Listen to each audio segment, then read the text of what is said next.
Well, let's start talking about the family in the 19th century. During the 19th century, life was transformed by the Industrial Revolution.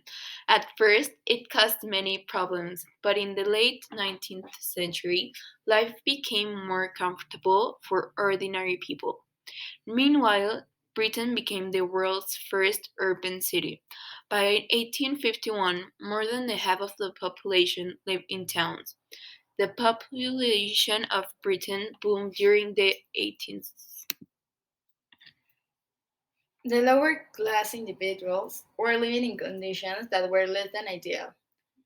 The government set up poor houses which were designed to hopefully families to move away from relying on government aid, because the conditions of living of these were horrendous. Oftentimes, because of the magnitude of their situation, many only had the option to find a place to shelter.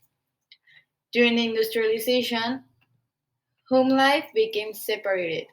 Women's role in the industrial economy took a major hit as they took on more of the housewives' roles, while men worked long hours to make money for their families. Factory workers now perform repeated tasks for 14 or more hours per day. Also, the children will have to work as well because they were smaller, so they will fit the small spaces. Children only earn one tenth of what men earned in the factories. Middle class. The middle class emerged due to the industrialization. Before this, there were only the extremely wealthy who inherited their money and possessions, or the extremely poor working class who had to work very hard for every penny they had. Work jobs like shopkeepers, bank tellers, merchants, insurance agents, accountants, managers, doctors, lawyers, and teachers were people from middle class.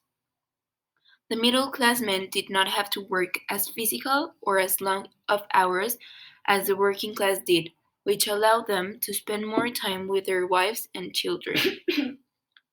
Children often did not have to work and were able to attend school during the day.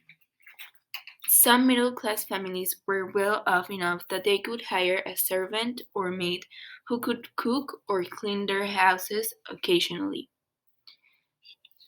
Families were also smaller because they did not need as many kids to work on farms like they had to prior to the industrial revolution.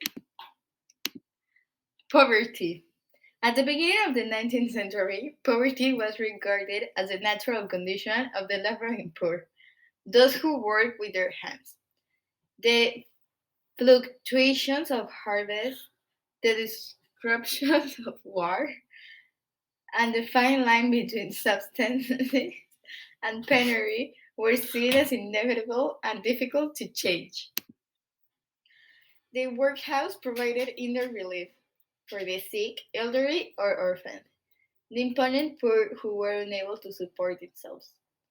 The principle of settlement, established in 1662, meant that traveling paupers could be returned to their home parish, usually that of, of their birth for relief, unless unless they carried a certificate which promised that their parish would reimburse the parish where they became dependent.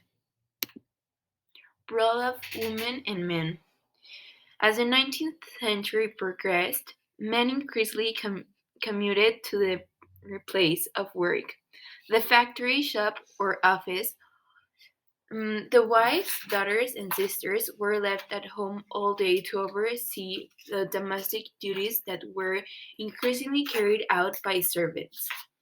By the 1830s, women started to adopt the huge bell shaped skirt that made it virtually impossible to clean, grate, or sweep the stairs without tumbling over. These are the sources we used for the Presentation. presentation. Thank you. Thank you.